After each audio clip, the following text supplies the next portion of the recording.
Em nome do Pai, do Filho e do Espírito Santo. Amém. Bom dia. Celebramos a memória de Santo Tomás de Aquino, presbítero e doutor da Igreja. Do Evangelho segundo São Marcos. Naquele tempo, disse Jesus à multidão: O reino de Deus é como quando alguém espalha a semente na terra. Ele vai dormir e acorda, noite e dia, e a semente vai germinando e crescendo, mas ele não sabe como isso acontece. A terra por si mesma produz o fruto. Primeiro aparecem as folhas, depois vem a espiga e, por fim, os grãos que enchem a espiga. Quando as espigas estão maduras, o homem mete logo a foice, porque o tempo da colheita chegou. E Jesus continuou: Com que mais poderemos comparar o reino de Deus? Que parábola usaremos para representá-lo? O reino de Deus é como um grão de mostarda, que ao ser semeado na terra é a menor de todas as sementes da terra. Quando é semeado, cresce e se torna maior do que todas as hortaliças e estende ramos tão grandes que os pássaros do céu podem abrigar-se à sua sombra. Jesus anunciava a palavra usando muitas parábolas como estas, conforme eles podiam compreender. E só lhes falava por meio de parábolas. Mas quando estava sozinho com os discípulos, explicava tudo. Palavra da salvação. Glória a vós, Senhor. Dois raciocínios reveladores do reino de Deus, ambos impressionantes. O primeiro deles fala sobre a força e a potência própria do reino de Deus.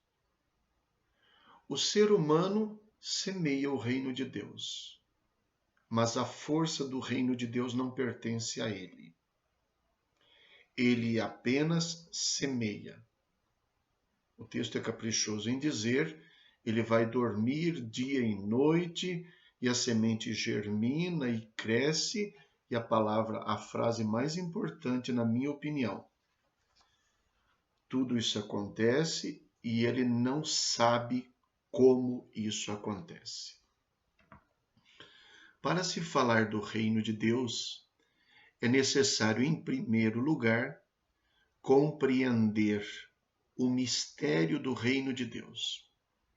Assim como podemos perceber o mistério na semeadura de sementes, como podemos perceber o mistério na nossa própria vida. Um dia, para que eu pudesse existir, eu fui semeado. Meus pais se uniram e, através da união deles, eu fui concebido. Mas o fato deles terem desencadeado esse processo não significa que eles tivessem poder, qualquer que fosse, sobre tudo que aconteceria e que em potencial já estava presente naquela vida que eles ajudaram a gerar. Muito pelo contrário. Tanto quanto na minha própria existência eu tenho necessidades de realizar certos atos para sobreviver, como me alimentar, por exemplo, como me proteger, como me aquecer, certas coisas que cabem a mim fazer. Mas a maior parte das coisas que verdadeiramente contribuem para a minha sobrevivência são involuntárias. Eu não preciso conscientemente ser dono de cada ato de aspirar ou de inspirar quando eu respiro. Na verdade, eu vou dormir e acordo e nem percebo que estou respirando. Eu não preciso me ocupar e nem mesmo colocar a minha consciência sobre as batidas do meu coração, que não podem parar, que não pode parar, porque senão eu morro. São involuntários esses atos, como tantas coisas no meu organismo. O mistério que se realiza na própria existência da vida e que só pode ser reconhecido à medida em que o ser humano se dá conta de que as coisas acontecem e ele não sabe como acontecem. Estão fora do seu controle. Tirados os exemplos da parábola de Jesus, um pouco disso que eu falei, o que mais a gente quisesse colocar como realidade misteriosa na nossa vida, o que mais a gente quisesse colocar, importa saber que também o reino de Deus é assim. Eu proclamo a palavra de Deus, mas o reino de Deus não acontece pelas minhas palavras. Deus pode realizar uma obra que leva em conta as palavras que eu semeei, que poderão incidir no coração de alguém que Deus tocou, que poderão incidir na inteligência de alguém que escutou. Mas eu semeio a palavra de Deus, a semente da palavra de Deus. Ela germina, ela cresce, ela produz frutos sem que eu tenha a mínima noção ou conhecimento de como isso acontece, ou sequer que eu tenha conhecimento de que aquilo tenha acontecido.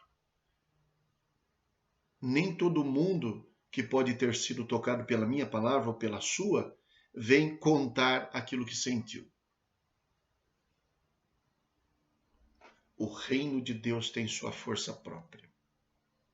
A segunda parábola vai mostrar uma outra dimensão, que é a da lógica que não se iguala à lógica deste mundo.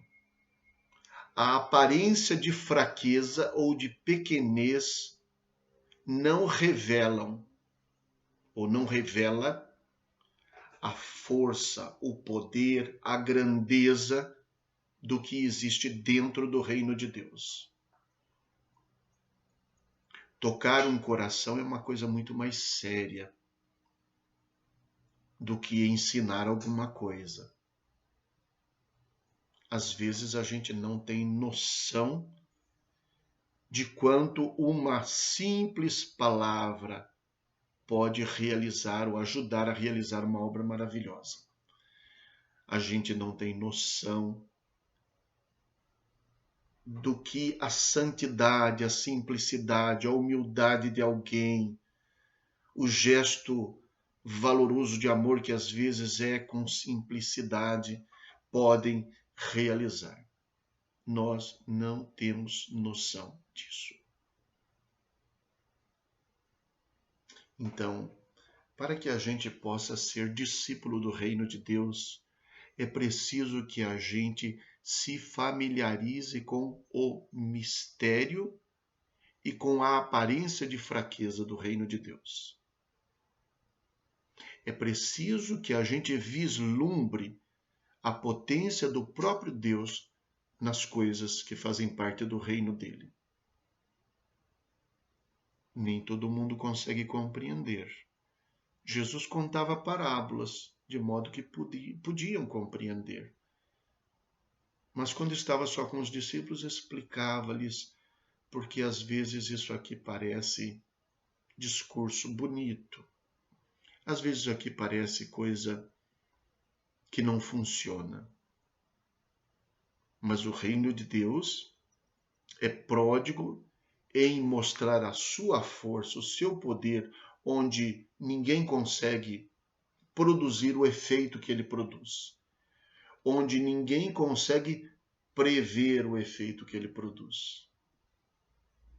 E é por isso que se tem um sinal maravilhoso da obra de Deus, é quando a gente tem certeza de que não é obra humana. Quando a gente tem certeza que, segundo os critérios humanos e a força humana, aquilo não aconteceria. Rezemos.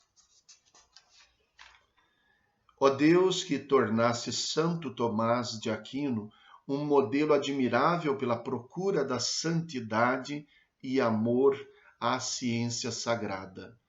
Dai-nos compreender seus ensinamentos e seguir seus exemplos. Por nosso Senhor Jesus Cristo, vosso Filho, na unidade do Espírito Santo. Amém. O Senhor esteja convosco. Ele está no meio de nós. Abençoe-vos Deus Todo-Poderoso, Pai, Filho e Espírito Santo. Amém. Bom dia. Fiquem com Deus.